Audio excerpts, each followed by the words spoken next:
प्रियंका रात के अंधेरे में हाथ में लोटा लेकर खेत में जा रही है। प्रियंका, अरे बाप रे, कितना अंधेरा है, ये मैं कहाँ आ गई, कितनी बदबू आ रही है चारों तरफ से।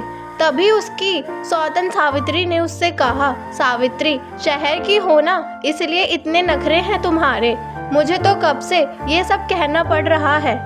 प्रियंका चुप हो गई। अंधेरे में वो और उसकी सौतन शौच करने के लिए बैठ गए।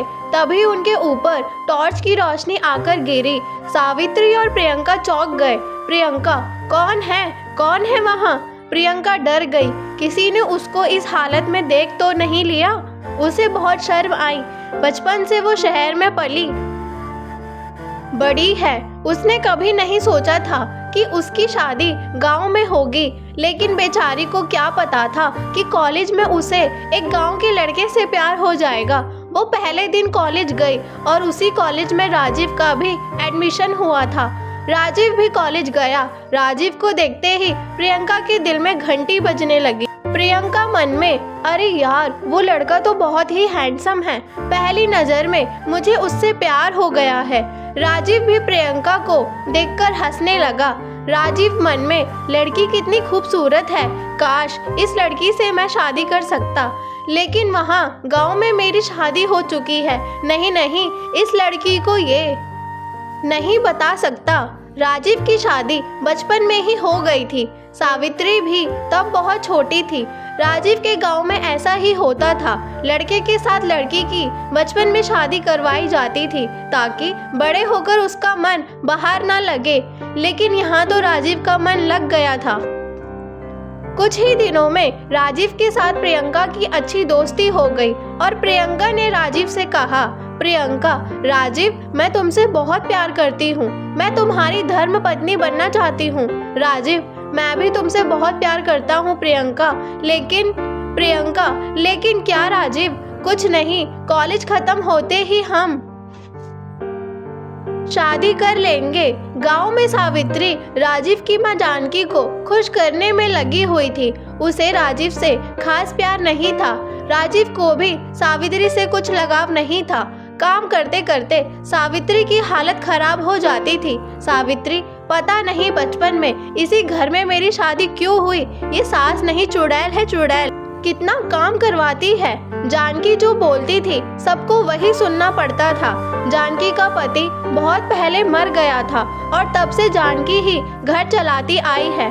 उसके पास बहुत सारी जमीन जायदाद भी है, इसीलिए सिर्फ घर में ही नहीं, पूरे गांव में उसका दबदबा है। राजीव को शहर में पढ़ने जाने के लिए अपनी माँ को बहुत मनाना पड़ा और शहर जाते ही वो प्रियंका के प्यार में डूबने लगा। ऐसे ही 3 साल बीत गए और राजीव ने प्रियंका से शादी कर ली। प्रियंका, राजीव, अब मुझे तुम्हारे घर ले चलो ना, मुझे गांव बहुत पसंद है। प्रियंका बहुत खुश थी, लेकिन राजीव के मन में चिंता के काले बादल छा गए थे। राजीव, अरे यार, अब क्या करूं? दूसरी शादी कर ली है मैंने, अब क्या ही कर सकते हैं, ले चलता हूं इसे गांव। राजीव प्रियंका को लेकर गांव चला गया। जाते जाते शाम हो गई। राजीव ने अपनी माँ को बुलाया। राजीव, माँ, दरवाजा खोलिए माँ। जानकी ने दरवाजा खोला।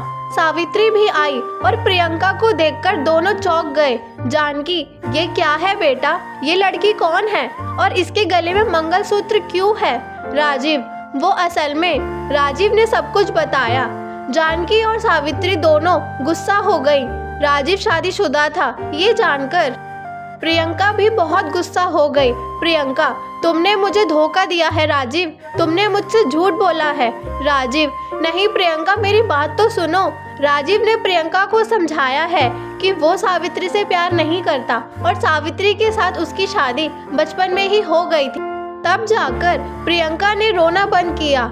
जानकी ने प्रियंका को स्वीकार कर लिया, लेकिन तभी प्रियंका का पेट दर्द करने लगा। प्रियंका, राजीव, तुम्हारा बाथरूम किस तरफ है? राजीव, बाथरूम तो नहीं है। प्रियंका, नहीं है मतलब? मुझे शौच करने जाना है। तुम लोग शौच कहाँ करते हो? सावित्री, खेत में चलो, मैं तुम्हें ले चलती हूँ। ये सुनकर प्रियंका को जैसे हार्ट अटैक आ गया। प्रियंका, खेत में मतलब मुझे भी खेत में जाना होगा? सावित्री, हाँ, अब गांव की बहू बनकर आई हो तो इतना तो करना ही होगा, ये तो तुमको पहले ही सोचना चाहिए था। जानकी, बड़ी बहू ले जाओ इसे खेत में। सावित्री प्रियंका को खेत में ले गई। चारों तरफ अंधेरा ही अंधेरा था।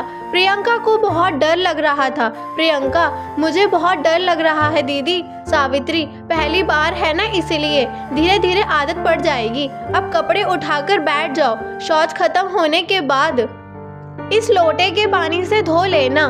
प्रियंका ने जैसे तैसे करके शौच कर लिया, लेकिन उसे बहुत ही गंदा लगा। वो दोनों लौट आए। रात को प्रियंका ने राजीव से कहा, प्रियंका सुनो, क्या घर में एक शौचालय नहीं बन सकता?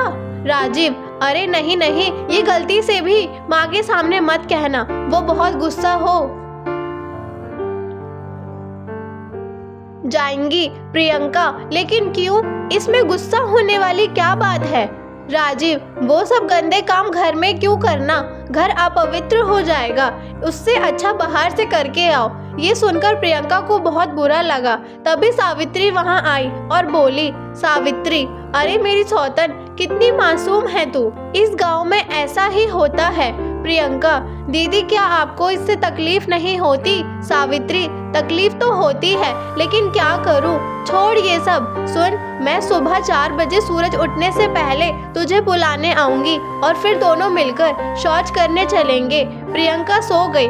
उसे पूरी रात नींद नहीं आई। 4 बजे सावित्री ने प्रियंका को बुलाया और दोनों शौच करने चले गए। उसी वक्त गांव के बुढ़े रामलाल को भी प्रेशर आ गया। ओह, ये भी ना, कभी भी प्रेशर आ जाता है। अब चलो खेत में। रामलाल खेत में गया। प्रियंका और सावित्री अभी अभी शौच करने बैठी थी। प्रियंका को देखकर बुढ़े की आंखें चमकने लगी। रामलाल, ये लड़की नई आई है लगता है। देख के तो लग रहा है कि ये शहर की है। वाह वाह, शहर की लड़की को इस हालत में देखकर तो मुझे मजा ही आ जा रहा है। बुढ़ा रामलाल आंखें फाड़ फाड़ कर देखने लगा। रामलाल अंधेरे में ठीक से दिखाई नहीं दे रहा है। रामलाल ने टॉर्च जलाया। प्रियंका के ऊपर टॉर्च की रोशनी आकर गिरी। वो डर गई। प्रियंका, कौन है वहाँ? तभी रामलाल डर के मारा भाग गया। प्रियंका बहुत डर गई थी। उसने घर लौटकर अपनी सास से कहा, प्रियंका, माँ जी, लगता है आज किसी ने मुझे शौच करते हुए देख लिया। सावित्री, हाँ, हमारे ऊपर किसी ने टॉर्च मारा। जानकी, कोई आ गया होगा, कोई बात नहीं। प्रियंका, कोई बात नहीं का क्या मतलब है माँ जी? मेरा कोई मान सम्मान नहीं है क्या? घर में शौचालय होता तो मुझे आज कोई इस हालत में नहीं देखता। सावित्री, हाँ माँ जी, दुनिया आगे बढ़ गई है। घर में शौचालय का होना बहुत जरूरी है। ये सुनकर जानकी गुस्सा हो गई। जानकी, तुम दोनों की हिम्मत कैसे हुई ये बोलने की? घर में शौचालय नहीं बन सकता। अब मुझसे इस बारे में कोई बहस नहीं करेगा। जाओ यहाँ से। प्रियंका को बहुत बुरा लगा। अगले दिन 4 बजे प्रियंका और सावित्री फिर से शौच करने गए थे। फिर से रामलाल वहां आ गया। रामलाल, ओह क्या नज़ारा है। ऐसा नज़ारा अब से हर रोज देखने को मिलेगा। उसके बाद से हर रोज रामलाल चोरी छुपे हुए देखने लगा। उसकी नीयत खराब थी। ऐसे ही दिन बीतने लगे। प्रियंका जब जब शौचालय के बारे में कहती तब तब घर में झगड़ा होने लगता। राजीव, प्रियंका, मैंने कितनी बार कहा है कि माँ से शौचालय के बारे में कोई बात नहीं करना। मुझे भी पता है कि घर में शौचालय का होना बहुत ज़रूरी है, लेकिन ये घर माँ का है। वो जो बोलेंगी वही तो होगा ना। प्रियंका छुप छुप कर रोने लगी। सावित्री ने उससे कहा, सावित्री बहन, मुझे पता है कि ये तेरे लिए बहुत मुश्किल है, लेकिन क्या करें, हम औरतों को ये सब झेलना पड़ता है। चुपचाप सब कुछ मान लेने में ही हमारी भलाई है। प्रियंका, नहीं, मैं ऐसा नहीं रह सकती। मैं मायके जा रही हूँ। ये बोलकर प्रियंका घर छोड़कर चली गई। जानकी, जा रही हो ना? बस अब कभी लौट मत आना यहाँ। प्रियंका मायके चली गई। उसी दिन रामलाल ने एक फ़ोन खरीदा। रामलाल, कल सुबह मैं उस लड़की की तस्वीर खींच लूँगा इस फ़ोन में और जब चाहे देखूँगा। लेकिन प्रियंका जा चुकी थी। सुबह के 4 बजे जानकी को प्रेशर आ गया। जानकी शौच करने खेत में चली गई। तभी रामलाल वहां फोन से तस्वीरें खींचने लगा। रामलाल, ये तो जानकी है, वो लड़की कहाँ गई? रामलाल तस्वीरें डिलीट करने लगा, लेकिन उसे फोन यूज करना तो आता ही नहीं था। डिलीट न करके उसने गलती से वो तस्वीरें गांव के सभी लोगों के फोन में भेज दी। आदमी, अरे ये तो जानकी की तस्वीरें हैं, वो भी शौच करते हुए। हा हा हा। सुबह हो गई। जानकी जब घर से बाहर निकली तो देखा आसपास के सारे लोग उसे देखकर हंस रहे हैं। जानकी, अरे ये लोग मुझे देखकर हंस क्यों रहे हैं? अजीब है। तभी राजीव दौड़ते हुए आया और अपने फोन में से वो तस्वीर जानकी को दिखाई। राजीव, माँ, किसी ने आपकी तस्वीर खींचकर वायरल कर दी है। जानकी, हाय हाय, ये क्या हुआ? मेरी तो इज्जत ही लुट गई। सावित्री, माँ जी, प्रियंका बहन की बात मान लेती तो आज ये दिन ना देखना पड़ता। जानकी, हाँ बड़ी बहू, तुमने सही कहा। घर में शौचालय का होना बहुत जरूरी है। मैं आज ही इंतजाम करती हूँ। जानकी, राजीव, तू शहर जा और छोटी बहू को ले आ। राजीव शहर गया और प्रियंका को ले आया। जानकी ने घर के अंदर शौचालय बनवाया। जानकी ने प्रियंका से माफी मांगी। प्रियंका भी शौचालय देखकर बहुत खुश हुई। उसके बाद सभी खुशी खुशी रहने लगे।